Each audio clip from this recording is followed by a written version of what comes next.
the history of gold. The shiny metal that drove humanity to madness. You are standing in the absolute darkness of the Earth's crust, witnessing the violent collision of neutron stars, a celestial forged billions of years ago. As you walk through the tomb of a pharaoh, you are walking through a landscape of gold, built to reflect the eternal light of Ra. To you, gold is indestructible, and it is the only material suitable for your journey into the afterlife. But you feel the trap closing.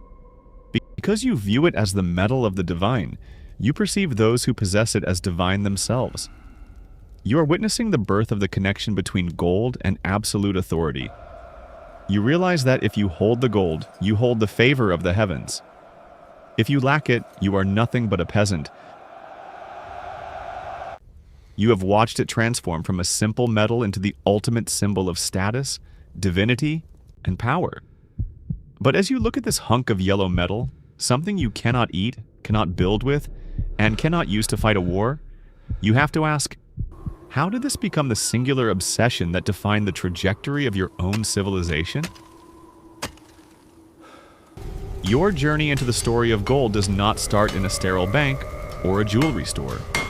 You are standing in the silt of an ancient riverbed, feeling the fever rise in your mind as you lay eyes on its unnatural sunlight glow for the first time. No! It is worth more! This is all you get!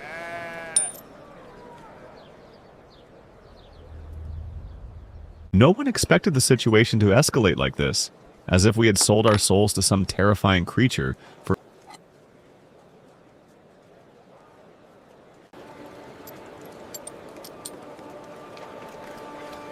I have the finest silk here. Taste these exotic spices. Gold for the best gems. a piece of bendable metal. The obsession was intense and powerful.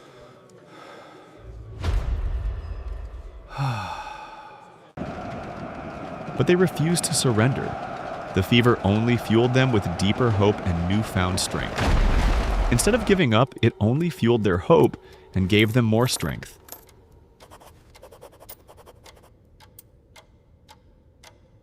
The chaotic mess of bartering, trading your livestock for grain or your wool for tools, is replaced by a universal language. Gold has become your medium of trust. It doesn't matter who you are or where you come from. If you have the coin, you have value. But you quickly learn that this trust is a double-edged sword.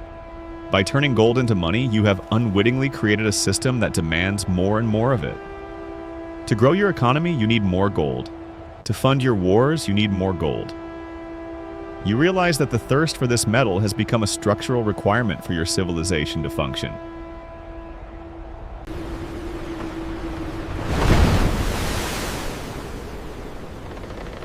You are now in the 15th and 16th centuries. You watch the map of your world expand, and at the prow of every ship, you see the same singular motivation: El Dorado. The legends of a city made entirely of gold drive you to the brink of death and beyond.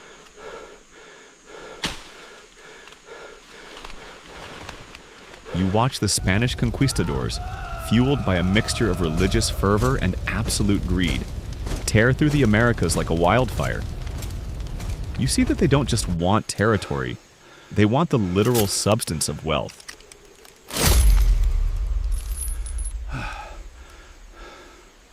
You witness the fall of the Inca and Aztec empires, the darkest chapter in the history of gold. You see millions of lives, entire cultures, and centuries of indigenous history incinerated on the altar of your hunger for the yellow metal.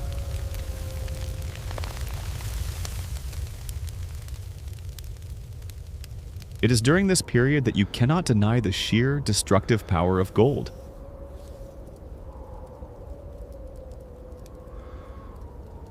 You see Europe flooded with stolen bullion from the New World. You might think this made them rich, but you watch the paradoxical effect unfold.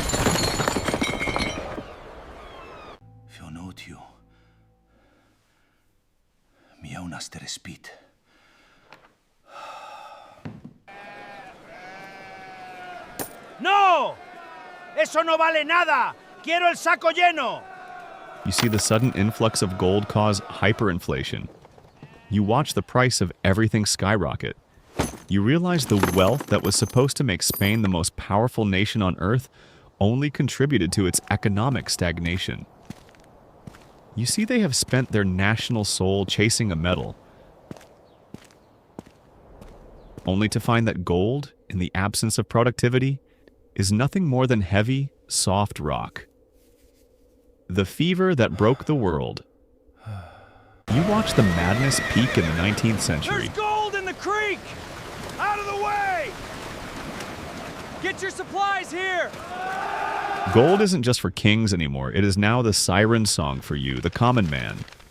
From California to the Klondike, you experience the gold rush as a recurring psychological phenomenon. Imagine yourself, a ragged prospector shivering in the freezing mud of a Yukon creek, finding a nugget the size of your thumb.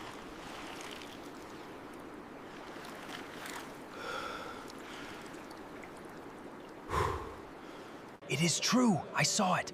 Up the river, they found a massive strike. You watch the rumor spread like a virus. Overnight, you see thousands of people, doctors, lawyers, farmers, fathers, abandoning their homes, their families, and their stability to chase your dream of instant fortune.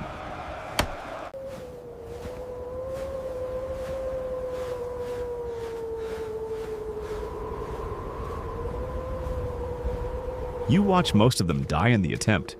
You see others return with nothing but broken health and empty pockets.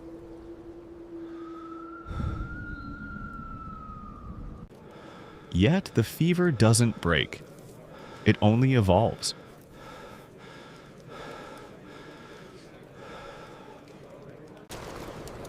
You watch as governments begin to tether their entire monetary systems to the gold standard. They decide that the paper in your wallet is only worth something because it can theoretically be exchanged for a specific weight of gold. You see this tethering give the world stability for a time, but you also realize that global finance is now held hostage by the geological availability of a metal.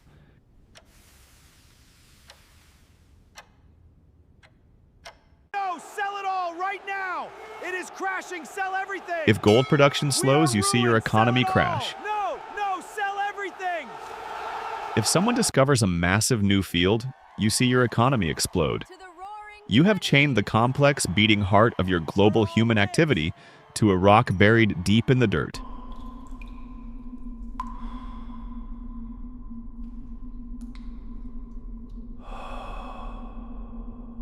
The modern paradox.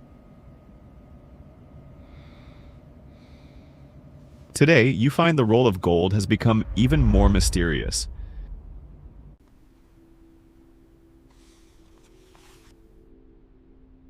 You have left the gold standard behind. Your money is now largely digital. Numbers on a screen, backed by nothing but your perceived stability of governments. And yet, when the world feels like it is on the edge of a collapse, when wars break out and inflation threatens to swallow your savings, you know exactly where you turn. You turn back to the yellow metal.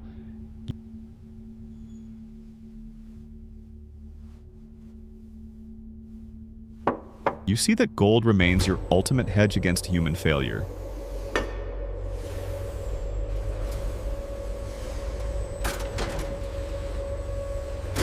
It is your insurance policy for when all other systems crumble.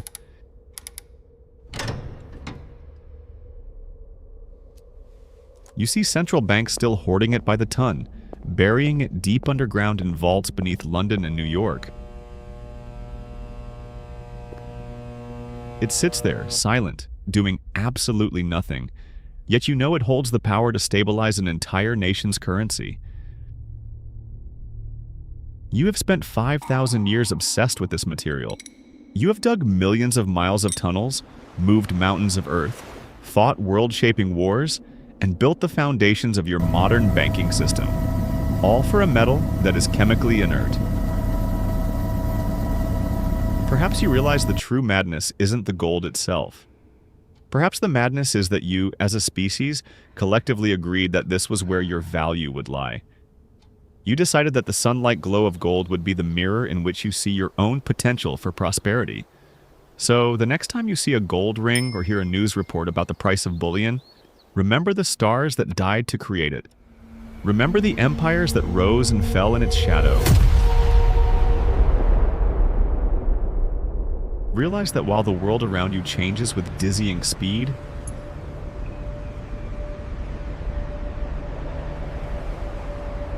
your primal, ancient connection to this soft, silent, and immortal metal remains the one thing that never truly changes.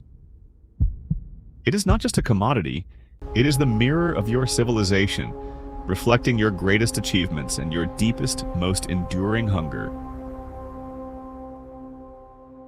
If you enjoyed the video, make sure to drop a like, subscribe, and let me know in the comments what you want to see next.